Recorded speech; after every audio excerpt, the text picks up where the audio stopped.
Can be hard when you grow up. People fill you with doubt. You start thinking about what you're gonna do now. And it's do or die, gotta make it count. So lose your worries, let your problems go on until my whole body burns out. I ain't never gonna slow down.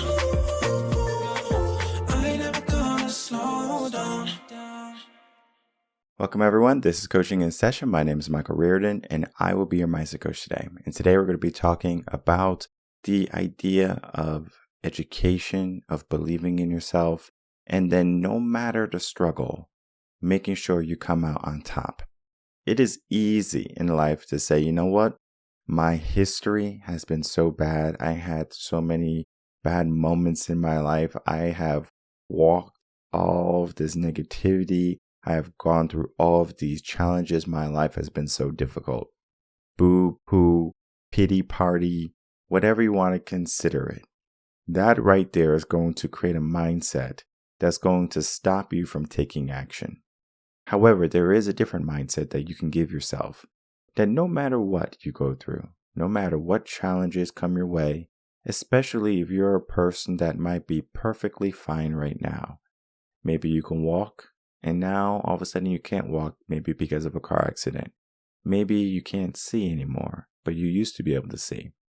Can we see the potential within us? Many people are blind today, and it's not because they're legally blind. It's because they have failed to understand who they are, what they can become. Their potential is untapped. We need to look at how we can start to see what we can become, rather than our circumstance and what we have been moved to. Many people, they are in this mindset again, that what they have been given is going to be what they only can accomplish or what they only can have. But the way I like to say it is, we have been given scraps. We have been thrown scraps. The world gives us scraps. However, we can reach up, we can reach out, and we can take the lavish buffet that's in front of us. It's all for our taking, but yet we can live two ways. We can accept what is given, or we can go out and we can get what we want. And this is not so much of entitlement, it's about certainty. It is about the human potential. It is about what you can accomplish. And today I'm going to be bringing on a guest, Sara Freeman Smith. She's going to be talking about her story, her book, and how she helps people educate themselves and begin to believe in themselves once more. So let's get into the interview with Sara and myself. Welcome, Sara Freeman Smith, to Coaching in Session. How are you doing today? I'm doing fantastic. How about you? Doing well. Thanks so much for coming on. Today, I have you on as an author, speaker, and disability advocate. We're going to be talking about your work. We're going to be talking about how you help the world. And your story is going to be one for the books, especially here coming into Coaching in Session and talking to the audience about your history, who you are, and then why you do the things you do. And I think that's so important. In your own words, can you tell the world who you are, what you do, and how you help? Okay, great. Well, first off, I am an author of a third edition of a self-improvement book entitled Turning Stones into Gems, Learning How to Find Purpose or Direction in Your Life and Career. I also am a speaker, and I am a disability advocate because I believe that there are so many myths about individuals with disabilities and their ability to function in workplace. So that is a part of my mission, is to just dispel those myths. But more importantly, just help people figure out what they want to be when they grow up a second, third, or fourth time. And I think it's important for the audience to know, because they don't necessarily know you quite yet. But what is your history? Because I know you have an interesting history, and it's one of triumph in the end. Yes, it definitely is. Well, I am an HR recruiting professional leader with more than 30 plus years of recruiting. I tell people I've been recruiting since kindergarten days. But looking at me and talking with me, one would probably presume a lot of myths about my upbringing, but I was born and raised in a underprivileged area of Houston, Texas. I was adopted by elderly godparents, which was very, very unusual, who were unemployed at the time. But I was very fortunate because they drilled the power of education and believing in myself. And with that intrinsic value instilled in me, I was fortunate enough to get a full scholarship to attend the University of Southern California in Los Angeles. And I started my recruiting career only after about a couple of years getting into the workforce. But as I was climbing the corporate ladder of success, Michael, something very traumatic happened. I started to lose my vision. And when I began to lose my vision, I was suddenly going, how am I going to help recruit people when I am interacting daily? And that's where it was a very trying and difficult time. Yes, I had some long days sitting on my pity party, but ultimately I was a career woman. I was a wife, a mother, and I was already active in the community. And I suddenly had to realize, okay, if my vision is diminishing, does that make me less of a person? So it allowed me to reinvent myself and understand that I may not be able to do things the same way that I did before with a little bit of extra help, some accessibility tools, but I still was capable to function and survive in the workplace. And that brought me to another epiphany. Is because of the fact that I had vision loss and because of the fact that I had to ask for accommodations and some workarounds. There were far more individuals who weren't getting that opportunity to enter into the workplace. That also became a part of my underlying mission to see how can I better help those individuals understand there is a place for you in the workforce, and trying to dispel those myths with my hiring manager. So that's where my advocacy for the individuals in the disability community. And I like to say, it's not a disability. I'm not disabled. I'm differently able in order to do what I do. And so one would think being blind, and I was diagnosed legally blind about 3 or 4 years after beginning to lose my vision. That means that I literally can no longer drive. If I were to see a billboard, I need to be on top of that billboard to read it. And so in order to function, I need to use a walking cane. I need to use accessibility tools on my computer system, all these things, but it's all possible and with no cost or very minimal cost to an employer. So that's been also my mission, is to just turn around and dispel that myth, and also reinventing oneself after about a 35-year career history. Most people think, aren't you ready to turn in the cleats? No, I have so much more to offer. And so many people need to know that they can reinvent themselves. And thus, I'm starting this whole new career as a speaker and an author. Yes, that's what I love, giving people those tools to know how to go and achieve and unlock their success. And I do want to ask, did you start writing your book before or after you started to lose your sight? Actually, believe it or not, Michael, I wrote my first edition 25 years ago. And what happened is, because I was in the recruiting arena and I believed, and coming from an underserved community, there were so many people that weren't given that opportunity to enter into corporate America, or had no clue how to go about doing it. I made it my mission to go and recruit and speak and try to attract individuals that normally were not being asked to come to work for a big company, a big bank, a big oil and gas company. In doing so, I would offer to just talk about the jobs that I have, but more importantly, to tell the individuals that I was speaking to, these were halfway houses, these were shelters, these were communities where you're teaching young people to take their first, jobs. Being able to tell them about my background, don't look at me and think, oh, she came from the other side of the railroad tracks. No, I grew up right here where you are, but you do not have to let your circumstances or your surroundings determine your destiny. It's up to you. And so people would come up and say, oh my gosh, no one ever told me that I had value, that I had purpose, that I had meaning. And you really, really encouraged me. And I really think you ought to write a book. Well, you know how we do that self-talk. I'm saying to myself, who would want to read a book about Sara Freeman Smith? And what the heck? I can't see myself on New York Times bestseller list. I mean, it was the whole thing about the book. And I kept dismissing this. But ultimately, too many people from all walks of life would come up and say, oh, you're so encouraging. I can speak with you, and you always give me a positive thing to leave with. And I finally said, okay, I guess this is it. This is what I have to do. And I sat down and just allowed God to use me. And I just, the book together, Turning Stones into Gems. And I used a geode. And I'm not sure if you know what a geode is, but it's a rough stone. It's an ugly, just, unobtrusive kind of, looks like a rock in the backyard.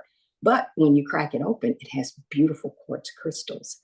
The concept of turning stones into gems is we let society and even ourselves put these huge burdens, these weights, luggage, baggage, toxic relationships, situations, whatever they may be, and we carry and lug that around. We need to get rid of that excess to get to the true value, the true inward being of ourselves. And obviously, each and every one of us has a distinct purpose and value. We just have to hone in on it. As for me, in case you haven't discovered, I love talking to people. And I've always had the gift of communication. But I took that for granted. I assumed everybody could talk, everybody would ask questions, everybody would be encouraging. But yet, I finally had some friends and some very, very good close mentors that sat me down and said, no, this is your gift. You have the ability to encourage, you listen, you're an active listener, and people know that you care. And I always tell people it's not how much you know, but how much you care that makes an impact when you meet people. And letting them know, I can talk with the CEO all the way down to the janitor in the basement. We can have a good conversation. And he would never, ever know that there was a difference. Those are the kinds of things that I enjoyed. And I just sat down, put it in a book. And next thing I know, I was getting calls from people to actually want me to come and speak. And that provided me that venue. So there was a whole new reinventing myself. And then I figured, okay, after 3 or 4 years, I'm done. I got back into the corporate world and led me 20 years later. And I had to go and take a big dose of my own medicine again to reinvent myself when the vision loss occurred. So this is why this is my third edition after the pandemic and the great resignation. Again, people came and said, you need to write that book again. You need to put it out because I've got grandkids now that need to learn that. Thus, that's where I am today. The aspect of writing a book is not an easy task.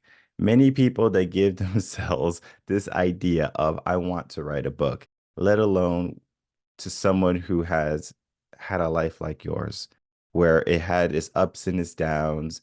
And especially when you're getting into the third edition and people are requesting, hey, we need this book, right? We need our children to see what's truly going on, because right now they are just kind of going wild.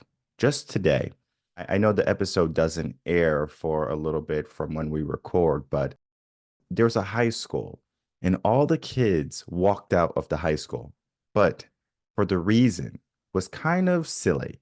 The reason why all the kids in high school walked out was because the school banned cell phones. I know that story. And it's so silly, where you should be going to school for education, learning how to be a critical thinker, how to make education forefront in your mind. But yet, this technology, this piece of device has become what so many people have adapted to. And for some people, they might need that resource, but for many people, it's just a luxury. And we grew up in different times. I didn't grow up with a cell phone in my pocket. Neither do I. We had books. You were lucky if you had a calculator. And teachers will always say, when you grow up, you're not going to have a calculator in your pocket. And look at where we are today. I know. I want to talk to you about the difference in education today, because as you said, people are coming to you saying, my kids need this book. What's the difference in education, and what are some ways and strategies we can get back to better education for our youth? Oh, great question. Great question. Gosh, we could probably be here all day, right? But I truly think, and I believe, and I know because I reflect back when I was in school, I believe the teachers came from a different space. Let me put it this way. When I was growing up, the parents were actively involved in their children's life. And it was always, if the teacher had to make that phone call and say that Sarah was doing something, it wasn't a question. No, my child didn't do that. You have lost your ever loving mind in going into an attack mode. It would be, okay, what does she do? What does she need to do? Okay, I'll take care of it. And believe it or not, by the time I got home, yes, it was addressed. I think because of the challenges, the many, many challenges that teachers today are faced with, they're not just teaching, they're parents, they're psychologists, they're therapists, they're social workers, they're all of the above. And I think that some are much better equipped to do that than others. But at the end of the day, that we have what we have.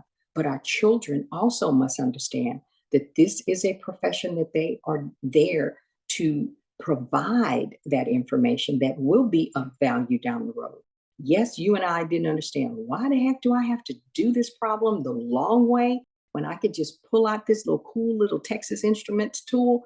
It is because what if one day you don't have that calculator? You really need to understand the basics and the premise to doing it. But being able to sit down and explain why that is important, but also have the support of a good surrounding family system. And to be perfectly honest, I think in these days and times, everybody has technology as an extra appendage to their body that they don't have the time to just spend quality time with listening to my child, understanding my child needs a little bit more extra direction. So when I have that parent teacher conversation, I need to let them know, and then I can be that backup support. But to be honest, I don't think those channels of communication is there. So I think real, true, valuable communication, both between the parent and the child and their level of expectation when they send them to school, as well as the expectation that the teacher and what they are going to do and what their role is. I think that that's a lot of the systemic problems. And simply, again, like you and I didn't have a cell phone. And I didn't give my son a cell phone back when he wanted it. Yeah, everybody has one, but what do you need it? Well, what if in an emergency? That's what you go to the office and tell them they'll find me, because I knew that it would take up his total concentration. It's simple. I'm not sending you to look and see what's going on in your friend's social page. So and it's a detraction. It's a deterrence. I totally get it. If they say that you don't know how to control it, then it's a privilege. It's not a right. It's a privilege. I love the aspect of technology. Technology has changed the way we have done many things. Absolutely. Technology is good and bad, the yin and the yang of the world right Mm-hmm. now. Mm-hmm. Double-edged sword. A person can come in, they can find like-minded individuals that can connect people from so far away. You and I are an example of what technology has been able to accomplish. This is a feat that we can't put back in the box. However, technology has one detriment to it. It can create solidarity, meaning we operate by ourselves now. And many of our youth and many individuals, it doesn't even have to be just youth, they go to their phones, they go to their devices for the aspect of safety. I feel safe when I'm on my phone. I feel safe when I'm alone. That's why they can be in a room all day by themselves on their phone or their computer. They can feel connected, but they truly are disconnected. And what this does is it takes away the belief in themselves because now they're dependent on this device. If they decided to go out, be critical thinkers, use your own brain, they would believe in themselves more. But yet, this is an issue that we're having. And a lot of people today are failing to believe in themselves or believe that they can do things. And we can even go a step further that it's not even only about technology and the users of technology, but the people with disabilities, people who have been told that they are going to not be able to do something in their life. They're not going to surmount to anything more in their life. We have two paths that we can go on. We can go on the path of the knowingness that we have been taught or the learning of our potential. And many people, they just go with what they have been told. A teacher might have said you were dumb or you are insignificant or you won't be anything in life. But then you might have had people that said you can do it. You can be that positive factor. And I know you do a lot of work in letting people know that I can be that positive factor. You can do positive things in your life. And I want to talk and have a discussion about being that positive aspect in people's lives, helping people believe in themselves, whether they have disabilities or not. how can they achieve? First and foremost, it's an inside outside process, Michael. It is something that I tell people it starts and ends with you. You really have to know and be comfortable who you are because it is what it is. We are who we are, but be very reflective because there's some aspects of Sarah that I like, but then there are also some aspects that I say, you know what, you need to work on that. Let's be brutally honest. You can't be impatient with others, especially when you're relying on them to provide help. That was a great life lesson for me. I thought I was patient, but my gosh, when you go and lose your vision and the things that you could readily do really quickly and you'd have to wait and ask, you learn to have that patience. Being able to be reflective enough to know these are the things that I know that I'm good at, and these are the things that I'm going to continue to try to excel at doing. But more importantly, I don't want to spend the time on the things that I cannot do because that gets me nowhere. It only gets me deeper in my pity party. And the same thing goes if I have friends and family members that can only tell me, you can't do that. How you going to do that? Ain't nobody going to call you. You know they're not going to hire you for that job. I don't need help in doing that. I can sit and wallow on my pity party all by myself. I don't need that kind of support. I need someone to say, you know what? I think that's possible. What kind of things would you need in order to accomplish that if you wanted to do it? Oh, I just need a little bit of extra time. Oh, I need to learn how to do this on the computer system. So being able to focus on the things that I know that I can do. And that's also just from an individual without a disability. You can surround yourself with negative, toxic people or a negative, toxic environment, expect to go and get different results. I don't think so. Sometimes you have to make that decision. Is this being of a benefit or value to me? Or is this people just holding me back and beating me down? And we have to be brutally honest with ourselves. But it is very difficult to make that decision. But what do they say is insanity? Continuing to do the same thing and expect the different results. Sometimes it takes that leap of faith. And then faith, that's the next key. After you sit and look, you've got to have some type of faith base. For me, it's my God. Whatever that creator, whatever that higher being, some things are out of your control. You have to trust and rely on it. But it starts from the inside. And more importantly, and I think you might agree on me, it is a mental mindset that you always have to keep focus in front of you. And if that means positive affirmation surrounding me so that I see it, that I hear it, that I live it, that I breathe it, that I'm listening to podcasts or the positive type music, but it is feeding my soul that so that I constantly am giving myself that fundamental foundation. So those are the sorts of things. And I tell myself, I'm good at this. You have to believe it. Self-talk is critical. You can either talk yourself into it or boy, can we do a great job of talking ourselves out and down. I'm a perfect example of that. I still find myself being guilty of that.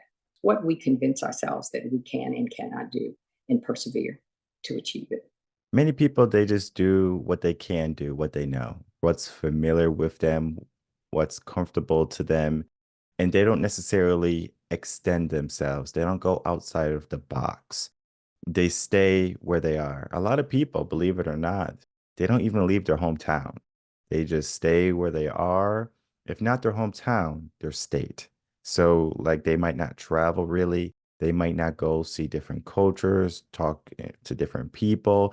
They stay stuck. Basically, sticks the mindset now because now the mindset is, okay, well, I can't do anything. We have that scarcity mindset. It's not enough, or I just can't do it. And even though we have this aspect of potential, think of that geo that you were speaking of earlier. There's potential that a rock that you crack open, it has nothing in it, but there is a potential. It has something great. And many people are not willing to go through the struggles of finding that true potential. So they might try once, crack a rock or a geode. They see nothing. Oh, what's the point? I'm wasting my time. Many people, they feel like if they have failed once, they have failed twice, maybe even gone up to 3 times. They have that disdain in their mouth, and now they don't want to push themselves any longer. How can someone push past the failure? How can someone push past the moments that are not as pleasurable or are more challenging and more difficult? I tell people often, especially that is so, so true. But if they really want to push and press on, think of other people. And when you read the stories about how others persevered, but looking at what they had to do, they were that close to giving up, or they were that close to people saying there is absolutely no way, being disowned by the family, but they pressed on and they achieved that success. You have to know, the more no's I get, that means I'm getting closer to my yes. And especially if it's something deep down inside, you know that this is what you have been called and purposed to do. You really have to have that persevering mindset, knowing that it's not going to come boom the first time straight out the door. I think of every successful person, they had so many things they tried out that failed, but that one time it was a success. Baseball players and football athletes, how many times did they lose? But when they continued to practice and press on, look at the success that they achieved. Nobody thinks about the number of strikeouts that a batter hit has. They only think about the successes. So you have to know that success is right around the corner. And I must leave my comfort zone. I cannot stay where I am and go and achieve the same level of success. It is going to be that I have to take that leap. I have to trust and know that if this is truly what I feel like that I have been called, or I feel that this is something that I can do, I cannot have an I quit attitude. I have to give it my very, very best until I can't do it anymore. And that's the mindset. I just say, okay, so when did you try that last week? Did you make a call this week? No. Let's do the call together. Tell me what you said. Is there something maybe we could tweak? But being able to examine and say, okay, I'm going to give this my very, very best and not stop and know that I'm just that close. It's just around the corner, and kind of visualize that. So those are the kind of things that I try to push and encourage an individual, that they have got to persevere. There will be trials. There are going to be some failures. God knows. I had a successful career, but guess what? I was laid off, not once, not twice, but 3 times. But each and every time, the very next job that I was able to accept had a greater responsibility as well as a greater income. I had, unfortunately, you cry, oh my gosh, I was laid off because of restructure or the change of leadership. But guess what? I pressed on, and it didn't, the very next day, I did not have a position. I kept preparing and interviewing and applying, and boom, the position that I did get the very next time was greater than the one that I left. That's how I have to know and trust and believe in my capability, and that the universe will surround me. God will provide all of the other provisions if I do my part. Having that faith and trust to take that leap of faith and not give up. That is important to understand and to acknowledge, because many people, they think their situation right now is the end all be all, is the best they can get. So if they do get laid off, it's a pity party, depression. They don't see the potential that can come from that opportunity of being let go.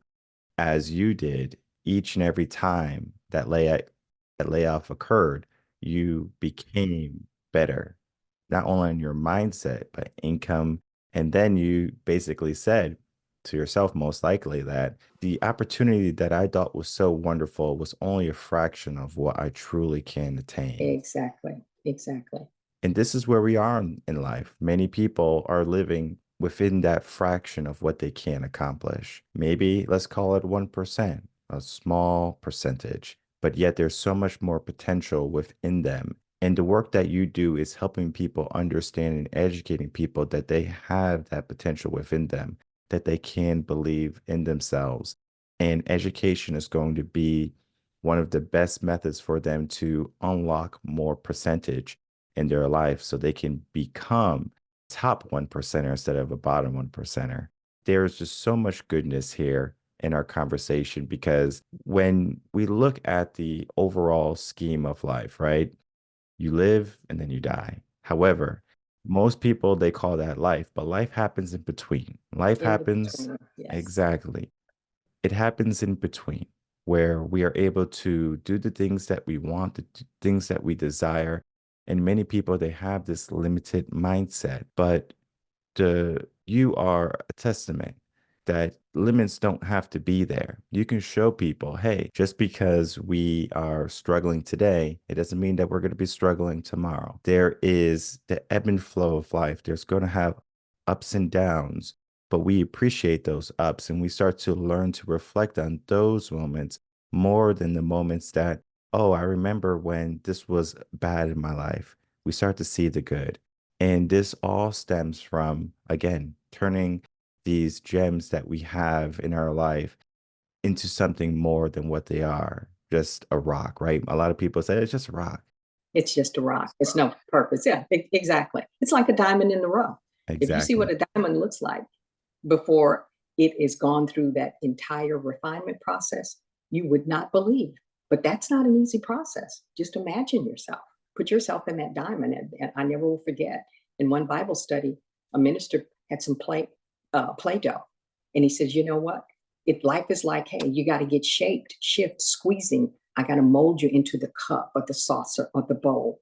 You can imagine it comes out really pretty, but look what it had to go through to get to that shape. There was some ouchies and some, oh my God, it is hot up in this oven. I'm ready to get out. But if I take you out too soon, you're brittle, you fall apart. It all is a part of the process and understanding that what lessons learned, the things that happened to me before just made me a better individual that I am to become for the next opportunity. And just like you said, the most important part is the in between.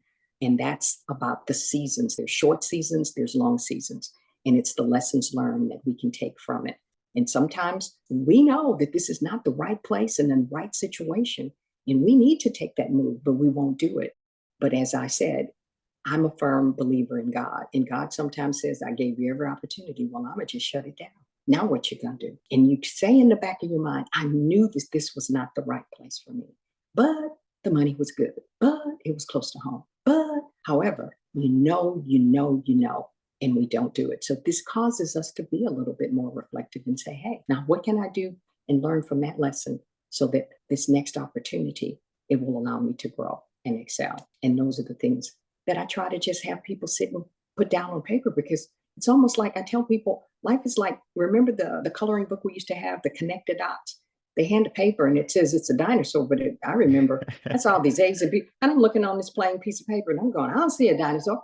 But my mother would say, take your time, connect the dots. Well, you know what? I'm a hyper type A personality. I would go from A to Z and go, I still don't see. Did you go A to B to C or 1, 2? Oh, I see a picture starting to form. All we have to do is stop, reflect, and begin to connect the dots. They all lead to a purpose. And we can begin to clearly see, I wanted to be that accountant because they made great money, but I was a mediocre accountant. That's why I had a job every year. But guess what? I know that I would be a great carpenter. I love working with my hands, but I didn't think I could make enough living doing that. I convinced myself when my family said, you can't make enough money. But guess what? If that is what you truly have the desire and you wake up every day thinking about that, I know you'll find a way to be the very best that you can be. And you will be able to earn that living, that you will be able to be successful at it. Those are the kind of things I try to draw and pull out from individuals so that they can actually realize it and go, oh, I never thought about it like that. That's why. All the stuff we talked about today is so powerful because it's going to give people a sense that they can take up wherever they left off if they ever stop something, if they maybe are afraid to do something. And then they say, you know what? I can make a difference. I can make some change in my life. This is where we are. How can people find you?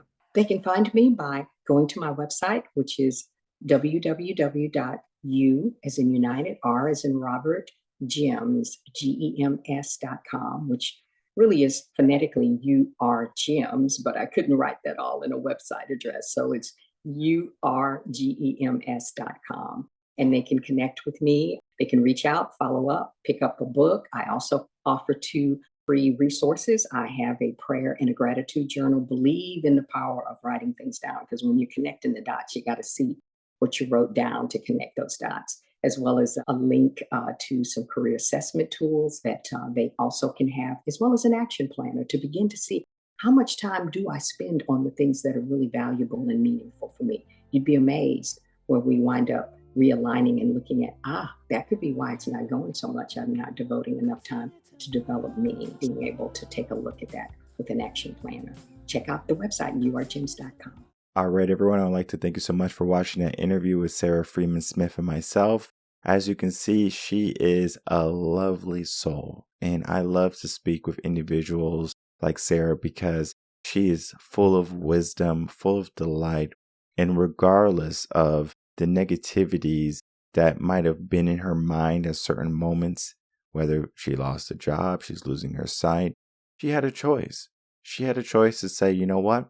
I'm just going to sit here and I'm just going to be this person that can't accomplish anything. But yet she gave herself the fight, the desire that I'm going to push regardless of my circumstance, regardless of my ailment. This is not enough to stop me. As long as I can breathe, I'm still going to push. As long as I can keep on thinking, I'm going to keep on working toward my goals of helping the world learn about their potential. Many people in the world, they struggle to believe in themselves. We talked about this idea. There's so many teachers, parents even do it sometimes, and it might be unconscious that you do it, or you might not even have known that someone is doing that to you. They're limiting you. They might have the best intentions for you, but yet there might be limits being set. One of the things that I always got upset when I was a teacher was when another teacher would label a student. And the label could have been, this person's not going to be anything. This person's going to be lucky even if they're a garbage man or something along those lines. There can be a lot of negative talk in the school because teachers are stressed. They have a lot on their plate. And sometimes some kids or some students that they have in their classroom or that they work with might not be the easiest to, handle. Just because they're not easy to handle, it doesn't mean that we have to throw them under the bus or throw them away. It's the same aspect that if something in your life is broken, do you just throw it away? My car is not acting right. Let me throw my car away and get a new car. My husband or my wife is not acting right. Let me divorce them and get a new spouse. This student is not acting right. Let me just write them off and pass them to the next grade. This happens too frequently. We need to learn that if something is broke, we need to look at, what can we do? Versus, it's broken, there's nothing we can do. The mindset of critical thinking has been lost. The mindset to seek education has been put on a back burner. Now it's about pleasure. Now it's about comfort. Now it is about, what do I need? We need to start to look at what the world needs, what we can bring to the world. The work that Sara does is bring more prosperity to the world. She brings light to the darkness. Many people are lost. Many people are in deep depression because of their circumstances, because maybe of their disabilities.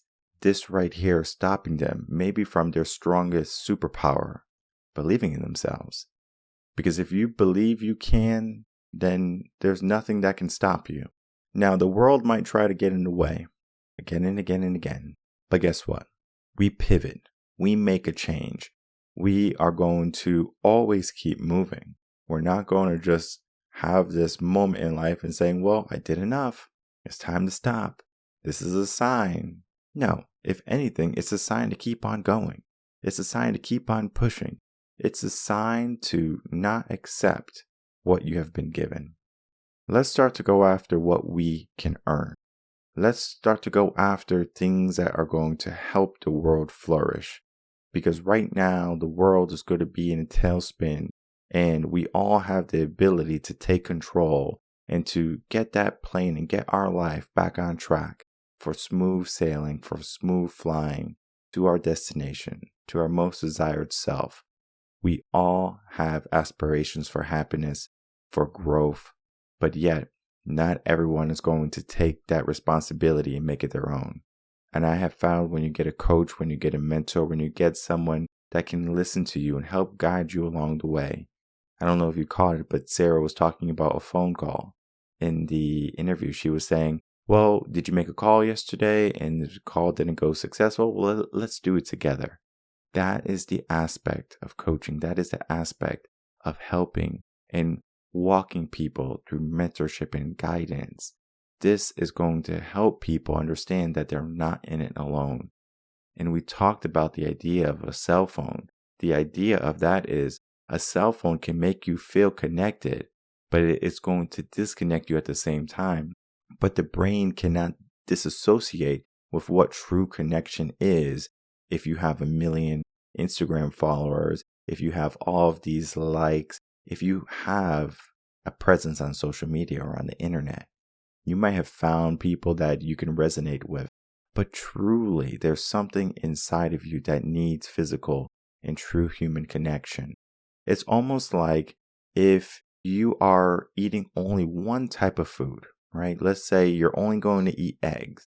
Now, eggs have a tremendous amount of nutrients, good vitamins, protein, but it's not everything. Can you survive only eating eggs for a certain time? But what the body does is amazing. It's going to start to crave other things. You're going to eat these eggs. You're going to say, you know what? I'm not really satiated because I ate all of these eggs. There's something else that I desire. And it's not so much of the cookies and the cakes and the sweets. We're not talking about that. It could be the green leafy vegetables that you start to crave. It could be that you need a little bit more carbs in your life instead of the fats and the proteins. The body understands what it needs. And sometimes when you give a placebo to the brain, it thinks that it has what it needs. When you have true connection with a person, you're going to see that that is what you truly needed. A book can be that mentor. A coach, a guide can be that mentor. They can be that connection that you truly need. They can help elevate you to new heights in life. Many people are afraid of heights, but the heights that a coach or a guide or mentor or an advocate like Sara can make you see or make you realize is one that you're going to relish in later on in life. You're going to be proud that you took action so you can live life that is away from regret, that is away from the comfort that you have given yourself or that you have fallen into. We have to begin to find these gems in our life, uncover them, and then we have to give more meaning behind what we have done. Because we can do mundane things in our day, but we can also do great things in our day. They will surmount to a great life. So let's start to tack on to more great things in our life. Let's start to tack on to the potential that we can become. There are no limits. The limits that we give ourselves are going to be fake. They're going to be false. They're going to be given to us from other people or from ourselves. We need to get rid of those anchors in our life. And I believe Sara's going to be a great asset in your corner. All her links, again, are going to be in the description box below. I encourage everyone to look at what she's doing, check out her book, buy her book, and then begin to change your life for the better. My name is Michael Rearden. I'm a mindset coach. If you have any questions, email me coachinginsession@gmail.com, and I'll see everyone on the next episode of Coaching in Session. Until then, everyone take care.